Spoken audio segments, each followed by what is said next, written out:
بسم الله الرحمن الرحيم.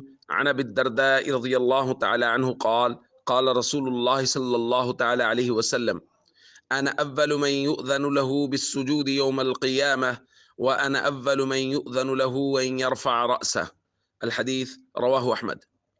نبی کریم صلی اللہ علیہ وسلم نے ارشاد فرمایا کہ میں ہی ہوں جن کو قیامت کے دن سب سے پہلے سجدہ کی اجازت دی جائے گی، اور فرمایا میں ہی ہوں جن کو قیامت کے دن سب سے پہلے سر اٹھانے کی اجازت ملے گی۔ پھر حضور علیہ الصلوۃ والسلام نے ارشاد فرمایا کہ میں دیکھوں گا فاعرف امتی من بین الامم، حضور نے فرمایا میں امتوں کے درمیان میں اپنی امت کو پہچان لوں گا۔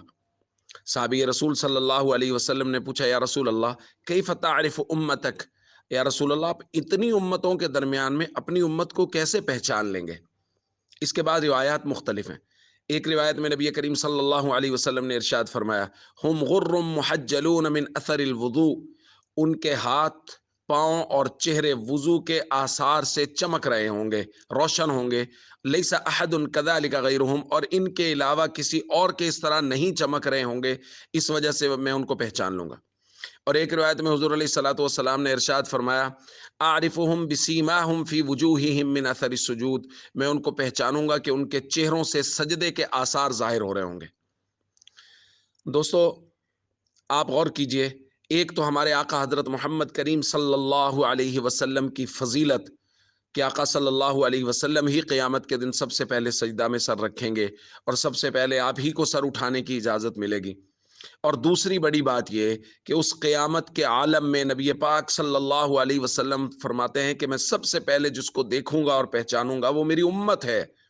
یہاں حضور علیہ الصلوۃ والسلام نے اپنی بیٹی حضرت زینب، ام کلثوم، رقیہ، سیدہ فاطمہ، گھر والوں میں سے کسی کا نام بھی نہیں لیا، بلکہ آپ نے نام لیا تو فرمایا کہ میں سب سے پہلے امت کو پہچان لوں گا۔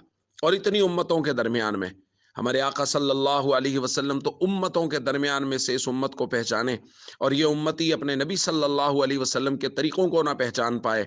اور اسی طرح حضور نے فرمایا میں امتیوں کو پہچانوں گا ان کے آثار وضو سے، اور ایک روایت میں ان کے سجدوں کے آثار سے۔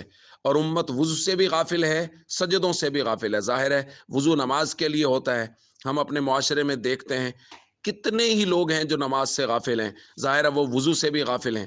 اس لیے ہم سب کو چاہیے ہم آقا صلی اللہ علیہ وسلم کے ساتھ محبت اور وفا کریں کہ قیامت میں حضور علیہ الصلوۃ والسلام تو ہمارے ساتھ اتنی بڑی وفا کریں گے کہ سب سے پہلے ہمیں پہچانیں گے۔